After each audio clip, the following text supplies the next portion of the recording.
Hey everyone, welcome back to our YouTube channel, J&E TV, Road to Recovery. I'm Elizabeth, and Julio is nowhere to be found. Just kidding, he's in the kitchen making tacos for us to eat.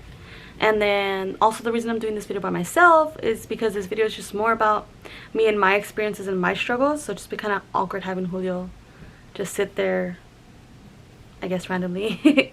So for this particular video, it's just going to be me. It's going to be about panic attacks. It's one of the things that I struggle with, and I've been struggling with for about a year, a little bit over a year actually. So if you want to learn more information just about really what a panic attack is, how many people actually suffer from it, and how I've dealt with my panic attacks and such, make sure you keep watching. If this is your first time here and you like this video, make sure you give it a thumbs up.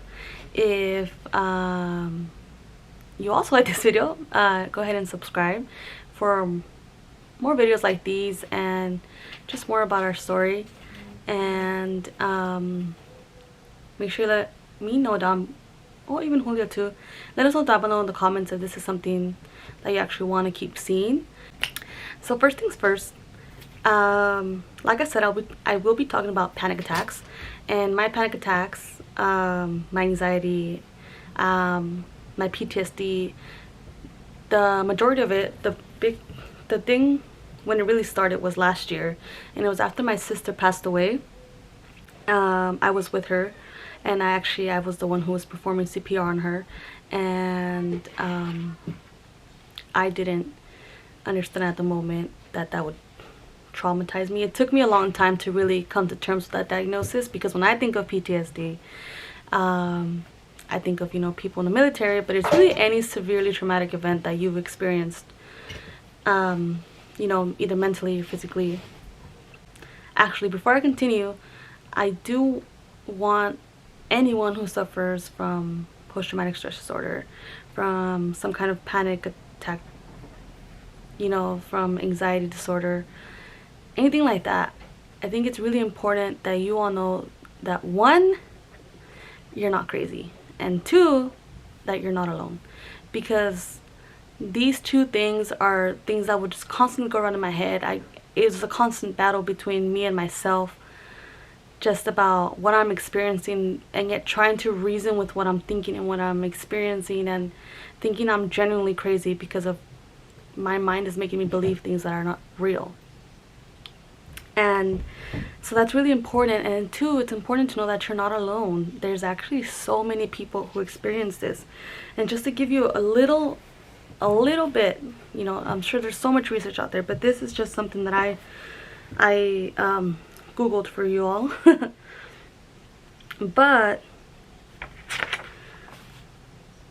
approximately 2.7% of United States adults, so that's people over the age of 18, had some kind of panic disorder in the past year, 2019. When you look at the number of adults in the United States, 18 and over, that's 209,128,094 adults in the United States. 2.7% of that would be you would multiply by 0.027, which equals to a total of 5,646,458 people. So when I tell you you're not alone, I mean this. And even I didn't know this until I researched it for this video. I mean, I already knew I wasn't alone because after going to therapy, I learned this. But to learn that so many people go through this, it's just, it really shows you how much people struggle with it. Because there really is just this stigma, like, just think positive, and this negative thing where you think it's just a mindset, but it's not. It's really real, and there's actual chemical imbalances in your head that happen. And sorry, my baby Georgie is out and about and running, but so it's important that you know that you're not crazy and you're not alone. So I want to start by defining a panic attack, and it is a sudden episode of intense fear or anxiety and physical symptoms based on perceived threat rather than imminent danger. The symptoms include, according to WebMD, So they include but not limited to a racing heart, feeling weak, faint, or dizzy, tingling or numbness in the hands and fingers, a sense of terror or impending doom or death, feeling sweaty or having chills, chest pains, breathing difficulties, feeling a loss of control. The causes, according to MayoClinic.org, are actually, they're unknown, but there's factors that play a role, such as genetics, major stress, certain changes in the way parts of your brain function. And there's also risk factors like family history, major life stress, an example, the death of a loved one, which is my case, trauma, major changes, smoking or excessive caffeine intake, history of childhood, physical or sexual abuse. I lost my train of thought. So anyways, my first panic attack, like I said, I still remember it. I was sick. Like I said, it was after my sister's funeral. We buried her on my 25th, so it was maybe about a week after or less. I was sick. I hadn't been eating. I hadn't really been sleeping either. I stopped brushing my teeth. I stopped showering, and I had lost so much weight. I lost about, I think, 22 pounds or a little bit more. I was just really in a bad place, and I guess like a small cough or something turned into something major. I ended up catching pneumonia. I went to my doctor because I was almost gonna go back to work, and I went to my doctor. I told her I've had this cough that just won't go away, and every time it gets hard, and I cough so hard like it would make my head hurt. And so she did a bunch of tests on me. She had a chest x-ray done because she suspected pneumonia, and sure enough I did have it. So I was put on a bunch of medication, and I remember this day where I first had my panic attack. I thought at first maybe it was a medication, so I called my doctor, and she said to stop taking a particular one because that could be causing me to feel, at the time what I felt was like a racing heart. So I was in bed. I was told to be strictly on bed rest, try to stay away from as many people as possible. I had just took my medicine, and I remember hearing this noise, and if I can find the noise, I will play it so that you guys can hear it. And it's not like it was a loud noise. It was like a noise my dad said to scare off some kind of animal that was nearby. And so I remember hearing this noise while I was laying in bed, and I got up, and I went to the room and I said, "What's that noise?" And my dad said, he's like, "What are you talking about? What noise?" And I was like, "That noise." He's like, "I don't know what you're talking about." So I went to the kitchen first, and I asked my mom. I said, "What's that noise?" She's like, "What noise?" I'm like, "The noise." And as I'm asking people, more people are denying what I'm hearing. So I'm kind of starting to, freak out a little bit. Like, how come nobody can hear this noise except for me? So I go to the living room, and I ask my other sister and my little brother, and I say, "Do you guys hear that noise?" They're like, "What are you talking about?" And I'm like, "Mom." And then I go back, I'm like, "How do you guys not hear this noise? It's a noise." And I go back to the room, and because I'm following it, and I can hear the noise really strong in the room.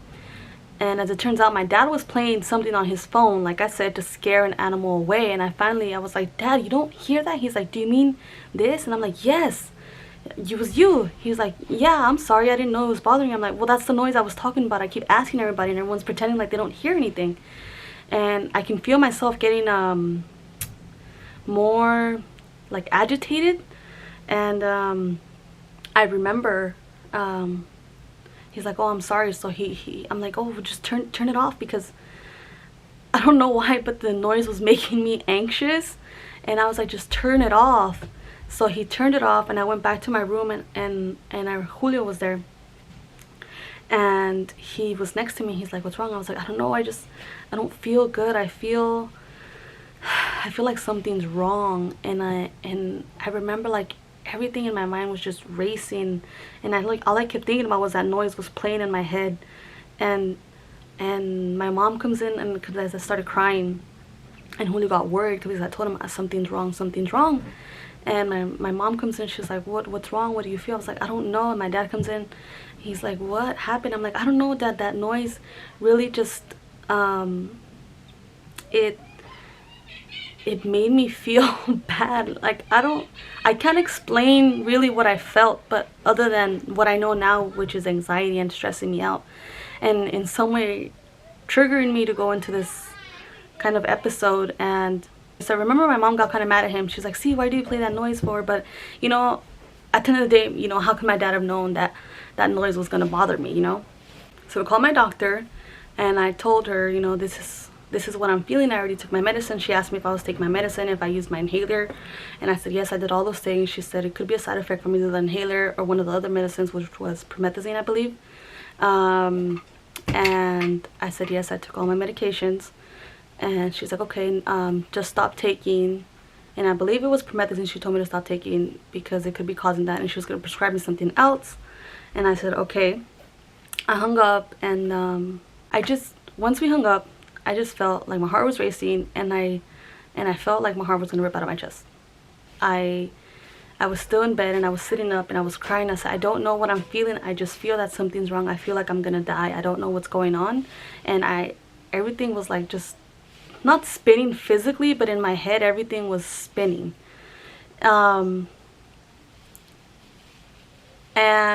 I even got up, I went to the living room, and I sat down on the couch, and I kept crying, and I thought maybe crying was going to help me because I wasn't really crying at that time. I kept holding it in. And so I kind of, in a way, I felt like maybe I exploded just from holding all this, you know, sadness inside. And I just kept feeling my heart racing more and more and more. And I said something's wrong. I said, I feel like I'm gonna die, like I'm gonna die. And I was afraid that the same thing that happened to my sister was gonna happen to me. So I told my dad, I said, I want to go to the hospital. I don't feel good. And we got in the car. We didn't want to go to the hospital near me because that's where my sister passed away.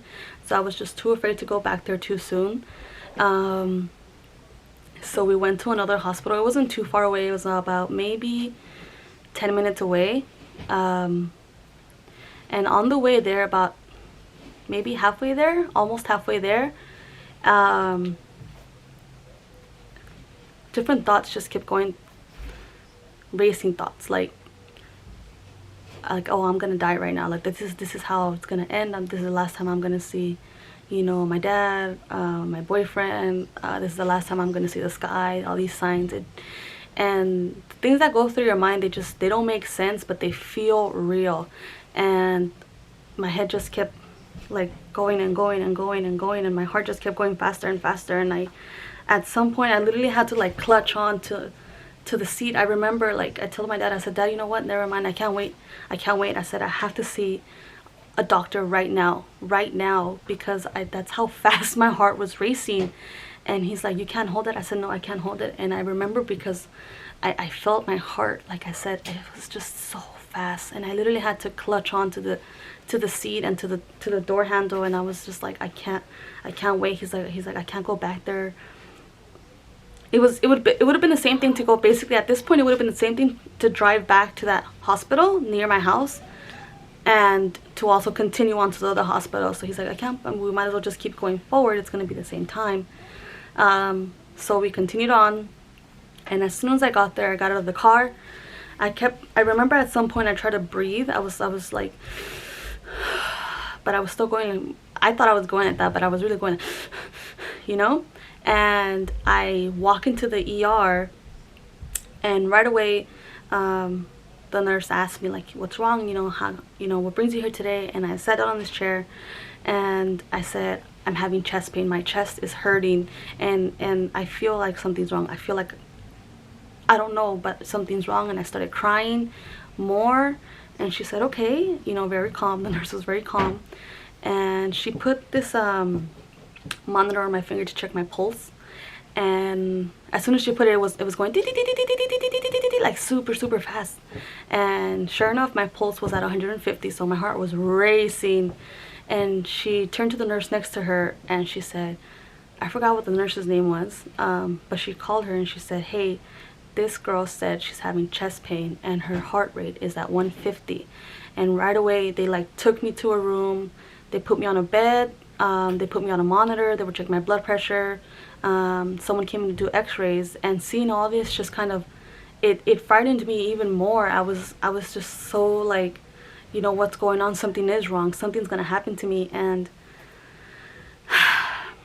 when all of this finally passed, when they finally did the x-rays, when I was on the monitor, I somehow felt, yes, I was still afraid that I was gonna die, but I felt relief because I was like, okay, I'm here, I'm in the hospital already, so if something happens to me, you know, I have a good chance that I'll be okay. So I was able to calm down for a little bit. One of the nurses, I will never forget this nurse, and I still know his name, but I don't want to put his name out there because, you know, privacy, for him. He stood there and he talked to me, and he was so kind, he was so caring, and he helped to keep me calm. And I realized, he's like, I think you were afraid. And I said, yeah. I said, I think I really scared myself, because I feel much better now. I don't even feel pain in my chest. I feel tired. And yeah, he talked me down. I stayed on the monitor. I stayed in the hospital the rest of the day until late in the night. Not too late. I think it was like maybe 9 o'clock. I was discharged around that time, and I was good. I felt good when they were discharging me. They gave me some kind of a pill. It was nothing to calm me. It was just a pill because I think they said my potassium was low or something like that. So they gave me something. I remember it tasted really, really nasty. And I took that, and they discharged me. And I remember the doctor came in, and she said I was gonna be okay. And she's like, you have anxiety. You have some kind of, you know, anxiety things going on. Therapy is what's gonna help you. So of course I took her word for it, and I felt good. They kept checking up on me very regularly. They were all so kind. This hospital was amazing. And like I said, I was discharged. The thing is though, as soon as I was discharged, I got in the car and I started to feel anxious again. Not too much, but I started to feel, okay, now that I'm leaving the hospital, what if I'm not okay? What if something happens to me right when I get home? And so I became more, you know, afraid. And as I got home, I got more scared. So we got to my house, we set up the bed and everything, and I told Julio, I said, you know what, I don't want to be here. So we left my home and we went to his home, and I ended up, you know, staying there for months. I basically moved in. But right the next day, I was back at the hospital again for the same thing. I was having chest pain. I felt something was wrong. I thought I was gonna die. And the next day after that, again, chest pain. I felt something was wrong. And the third time was finally when one of the nurses, I believe, she told me, you need therapy, because physically, you know, you're not having a heart attack. They did chest x-rays every single time. You know, they did all these tests to confirm that. But in my mind, it's like they're missing something, because, you know, my sister was told she was fine, and 2 days later she passed away. So that's not to say that all doctors, you know, it's not to say that doctors are bad or that they don't know what they're doing. It's just because this happened, I'm afraid that the same thing's gonna happen to me. That's what I'm trying to say. And that's what I was afraid of. So for 3 days in a row, I went to the emergency room, because I was like, what if as soon as I go home, I collapse, you know, and then I die? And I don't want to die. I'm afraid. But these panic attacks and my anxiety and everything made me truly, really believe that I was going to die. And it is the scariest thing in the world. And I hope people, if you don't have to experience it, I wouldn't wish that on anybody, because you genuinely feel like you're going to die. And that was... it was one of the worst things. I ended up being in and out of the hospitals like every 2 weeks for the following, starting since June, July, August, September, October, for the following 6 months. I went to the hospital about maybe twice a month. After the 3 days in a row, I went about twice a month. After I started therapy, it helped a lot. I really now,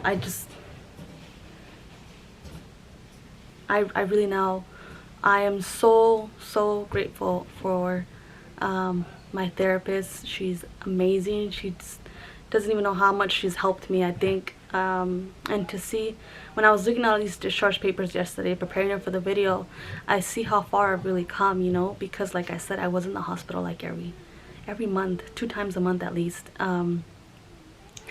And to be in that position, again, I wouldn't want it, not for anybody, and not for anybody watching this. That's why I really want to share my story with you, because I don't want you to have to go through that, because I know how painful it is, how scary it is, and I don't want that for anybody. And I'm here to listen to anybody who wants to share their story with me. Anybody who wants to talk, I'm here, and I'm here to provide resources, which is the point that I'm trying to get to. The particular clinic that I go to, it's a free clinic for low-income families in the United States, of course, and it's completely free. I was referred to them by Exodus, which is a psychiatric, basically a psychiatric ER that I ended up at. They gave me this number to call. I called. They referred me to the Compton Family Mental Health Clinic, like I said, which is free. I will write their number down for anybody who is like in this area. I'm gonna have all these resources linked below, and I'm also gonna put them on the screen. So like I said, this is where I started, and where I've been helped so much, and it's all free. Like I said, you don't have to have insurance. I also wanted to share to you this other program that I just started maybe 2 months ago.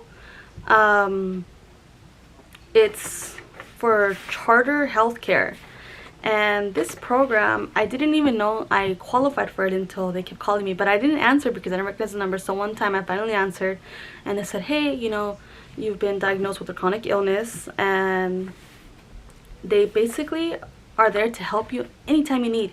And it's amazing. If you have Medicare, I believe it's Medicare, yes, Medicare, they can help you sign up. So I'm gonna write their I'm gonna put their number here. I'm gonna link it down below as well, their website and their number, so you can call if you need it. And basically what this program does is it also provides resources for you. For example, if you need mental help, they help you with that. They have this 24-hour nursing line, so you speak with a professional, and if you're having symptoms, they basically evaluate you over the phone. If they feel that they can't help you over the phone, if you're having like a panic attack, let's say, then they can send somebody to your home to check on you physically, and if there's nothing they can do for you, then they will say, hey, you know, you should go to the ER.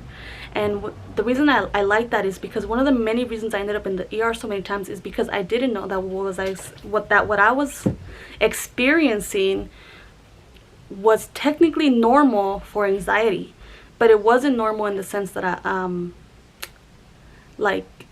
not dying. I don't know how to explain it, but my symptoms were consistent with my diagnosis, which was PTSD, anxiety, depression, you know. But at the time, like I said, it took me until November was when I first started taking my medicine, even though they were trying to get me on it right away, but I was afraid. And that's going to be another video talking about the medication. But I was afraid. But once I started taking it, that was really the turning point. Was my last hospital visit with the medication, because the medicine finally got me to sleep, which I wasn't sleeping well at all. I would wake up maybe every hour or two with nightmares. But like, back to this number, like I said, I'm going to link it down below, and you can see if you qualify. That way you can call it either for yourself or for your family. If you don't speak English, they have people who speak Spanish or interpreters as well. So, you know, these resources, they're out there for us, and I think it's important that we know about them, because like I said, I didn't know about this. I didn't know you can get a therapist, a psychiatrist, all these things for free, that can help you, and they help you in so many ways. And I don't want this video to be too long, so I'm gonna cut it short. I'll go more into detail about it in another video, but I did want to link down these resources for you, so that you know that there's people who can help you. And if you need someone to talk to someone. It doesn't have to be someone you know. There's a number which I will also link below, aside from the suicide hotline, which is, so I'm gonna link down below, the suicide hotline number, and then there's also another number that if you want to just talk to someone anonymously, you don't, as I was saying. So I know sometimes we feel better when we talk to someone that we don't know, because we won't be judged. And that's one of the best things I love about therapy, is that the person you're talking to is not biased. It's not someone that you're close to and has, or in some way will be affected by what you say.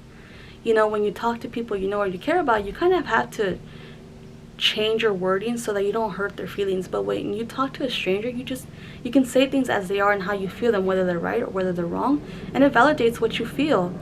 Because at the end of the day, you can't help what you feel, but they help you work through those emotions, work through those thoughts. They work with you in so many ways, and it helps so much. And so I will also link down that number below. If you just want to talk to somebody about anything, if you're just alone, they will be there to listen, and I think that's amazing. So if you guys need help, I would strongly recommend that you take up any one of these resources.